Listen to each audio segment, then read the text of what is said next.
நமச்சிவாய வாழ்க. நாதன்தாள் வாழ்க. இமைப்பொழுதும் என் நெஞ்சில் நீங்காதான் தாழ் வாழ்க.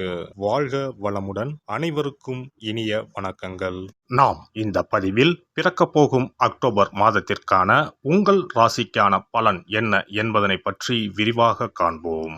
பிறக்கப் போகும் இம்மாதத்தில் உங்கள் வாழ்வில் வளமும் நலமும் செல்வ செழிப்பும் பெற்று வாழ்வில் உயரிய நிலையை அடைய எல்லாம் வல்ல எம்பெருமானை வேண்டி விரும்பி கேட்டுக்கொள்கிறேன். இம்மாத கிரகநிலை என எடுத்துக்கொண்டால் ரிஷபராசியில் குரு பகவானும் மிதுன ராசியில் செவ்வாய் பகவானும் உள்ளனர். இம்மாத ஆரம்பத்தில் சந்திர பகவான் சிம்ம ராசியில் தனது பயணத்தை துவக்குகிறார். கன்னி ராசியில் சூரிய பகவான், புதன் பகவான், கேது பகவான் உள்ளனர். துலாம் ராசியில் சுக்கிர பகவானும், கும்ப ராசியில் சனி பகவானும், மீன ராசியில் ராகு பகவானும் சஞ்சாரம் செய்கின்றனர். இம்மாத கிரக பயிற்சி என எடுத்துக்கொண்டால் புதன் பகவான் அக்டோபர் மாதம் 10ஆம் தேதி துலாம் ராசிக்கு பயிற்சியாகின்றார். சுக்கிர பகவான் அக்டோபர் மாதம் 12ஆம் தேதி அன்று விருச்சக ராசிக்கு பயிற்சியாகின்றார். அக்டோபர் மாதம் 17ஆம் தேதி இரவு 7:40 சூரிய பகவான் கன்னி ராசியில் இருந்து துலாம் ராசிக்கு பயிற்சியாகின்றார். செவ்வாய் பகவான் அக்டோபர் மாதம் 20ஆம் தேதி அன்று மிதுன ராசியில் இருந்து கடக ராசிக்கு பயிற்சியாகின்றார். நீச்சஸ்தானத்திற்கு செல்லும் செவ்வாய் பகவானால் மிகப்பெரிய மாற்றம் உண்டாகும். இம்மாத கடைசியில் அக்டோபர் 29ஆம் தேதி புதன் பகவான் துலாம் ராசியில் இருந்து விருச்சக ராசிக்கு பயிற்சியடைகின்றார். இம்மாதத்தில் வரும் விசேஷ நாட்கள் என எடுத்துக்கொண்டால் அக்டோபர் மாதம் 2ஆம் தேதி மகாலய அமாவாசை வருகின்றது. வருடத்திற்கு ஒரு முறை வரக்கூடிய இந்த அமாவாசையில் பித்ருக்கள் மேலோகத்தில் இருந்து பூமிக்கு வந்து நம்மை ஆசீர்வதிக்கக்கூடிய விசேஷமான நாளாகும். அக்டோபர் 3ஆம் தேதி நவராத்திரி விழா ஆரம்பம். அக்டோபர் மாதம் 11ஆம் தேதி ஆயுத பூஜை என்று சொல்லக்கூடிய சரஸ்வதி பூஜை வருகின்றது. அக்டோபர் 12ஆம் தேதி விஜயதசமி. அக்டோபர் 31ஆம் தேதி தீப ஒளி திருநாள். இனி உங்கள் ராசிக்கு இம்மாதம் நடக்க உள்ள சுப மற்றும் அசுப பலன் என்ன என்பதனையும், அசுப பலன் ஏற்படுமாயின் ராசிக்காரர்கள் செய்ய வேண்டிய பரிகாரம் என்ன, வழிபட வேண்டிய தெய்வம் யார் என்பதனை பற்றி விரிவாக காண்போம். இரத்த சம்பந்த உறவுகளுக்கு முக்கியத்துவம் கொடுக்கும் கடகராசி அன்பர்களே, நீங்கள் மனசாட்சிக்கு விரோதமான காரியங்களில் ஈடுபட மாட்டீர்கள். இந்த மாதம் உங்களது பேச்சை கட்டுப்படுத்திக் கொள்வது நன்மையை தரும். எதை பேசினாலும் வார்த்தைகளில் நிதானத்தை கடைபிடிப்பது நன்மை தரும். அரசாங்க ரீதியிலான காரியங்கள் கை கொடுக்கும். வழக்குகளில் சாதகமான போக்கு காணப்படும். பொருள் சேர்க்கை உண்டாகும். சிற்றின்ப செலவுகள் அதிகரிக்கும். நண்பர்களுக்கு உதவிகள் செய்வீர்கள். பணவரத்து திருப்தி தரும். வீண் பழி ஏற்படலாம். தொழில் வியாபாரம் மெத்தனமாக இருக்கும். பழைய பாக்கிகள் வசூலாவது ஆறுதல் தரும். வியாபாரம் தொடர்பான காரியங்களில் கூடுதல் கவனம் தேவை.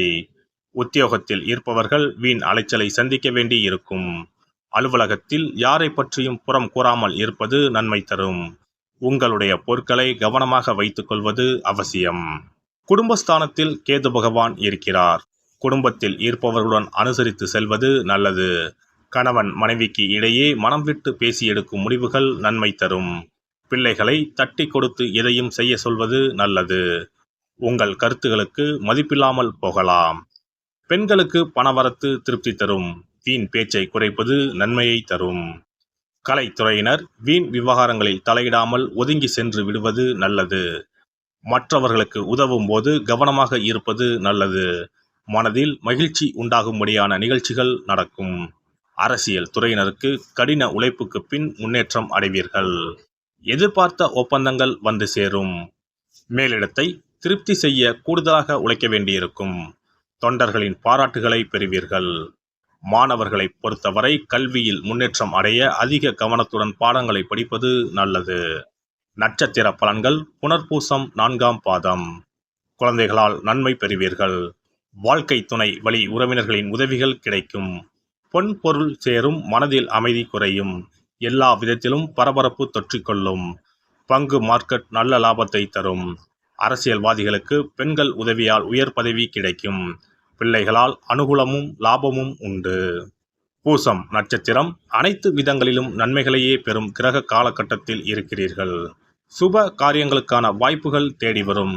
கொடுக்கல் வாங்கலில் நல்ல முன்னேற்றம் ஏற்படும். கண் சம்பந்தப்பட்ட உபாதைகள் வரலாம். கவனம் தேவை. தொழில் வளம் பெருகும். குடும்ப பிரச்சனைகளும் முடிவுக்கு வரும். வெளி வட்டார பழக்கங்கள் நன்மையை தரும். ஆயுள்யம் நட்சத்திரம். நற்செய்திகள் உங்களை தேடி வரும்.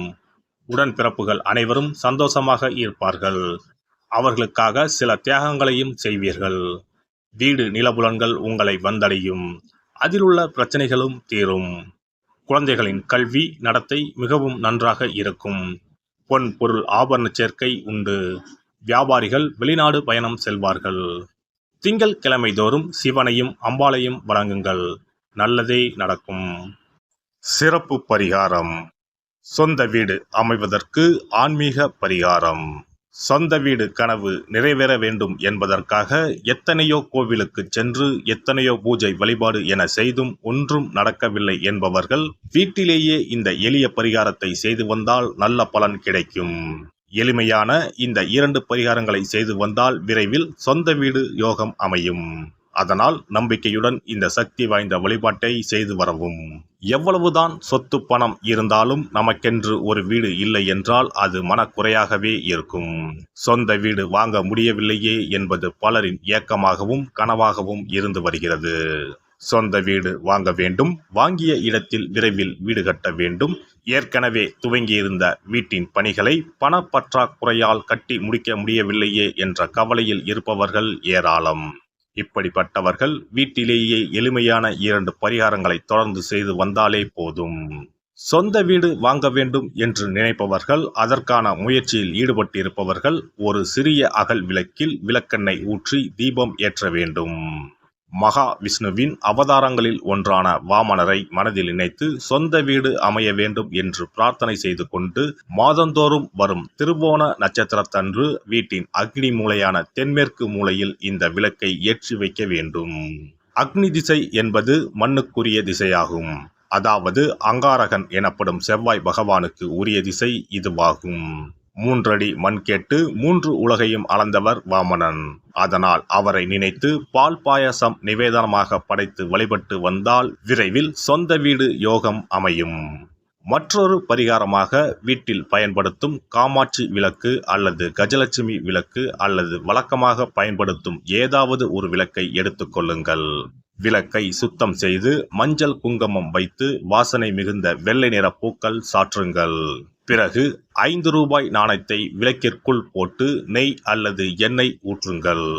ஒரு சிறிய தட்டின் மத்தியில் மஞ்சள் குங்கும பொட்டு வைத்து அதன் மீது 5 ரூபாய் நாணயத்தை வைத்து நாம் ஏற்கனவே தயார் செய்த விளக்கை இதில் வைத்து விளக்கினை ஏற்ற வேண்டும். தினமும் காலையில் 6 மணி முதல் 7 மணிக்குள் இந்த விளக்கை ஏற்றி வந்தால் விரைவில் வீடு கட்டுவீர்கள். 5 ரூபாய் நாணயம் என்பது குபேரனுக்கு உரியதாகும்.